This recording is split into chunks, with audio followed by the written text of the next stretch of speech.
Decision এটা খুব calculative একটা জিনিস। আপনি যাদের সাথে আছেন তারাই কিন্তু আপনাকে ইনফ্লুয়েন্স করে যে আপনি কিভাবে ডিসিশন নেবেন।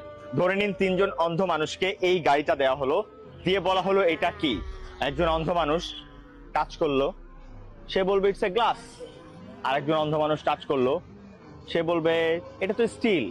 আর একজন অন্ধ মানুষ টাচ করে হয়তো বা এখানে বলবে যে এটা তো একটা টায়ার। কিন্তু বাস্তবিক পক্ষে এটা কিন্তু একটা গাড়ি।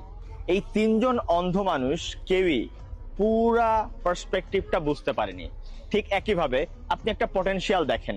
আপনি হয়তো বা বাইরে স্টাডি করতে যাচ্ছেন, হয়তো আপনাকে একজন বলছে না বাইরে যাওয়াটা ঠিক না।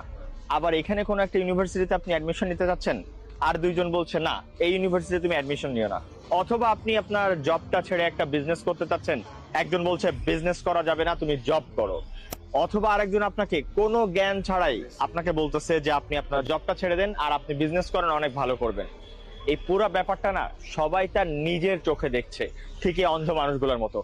আপনি নিজের চোখে আগে দেখেন যে আপনি কি করতে পারবেন, আর ডিসিশন নেওয়ার জন্য অন্য কারোর উপরে ডিপেন্ডেন্ট হবে না। যদি হন তাহলে ওই ভদ্রলোকের যে ডিসিশনটা ছিল সেটাই আপনার উপর চাপিয়ে দিবে। আর এই পারসেপশনটা আশা করি আপনাকে হেল্প করবে ভবিষ্যতে ডিসিশন নিতে।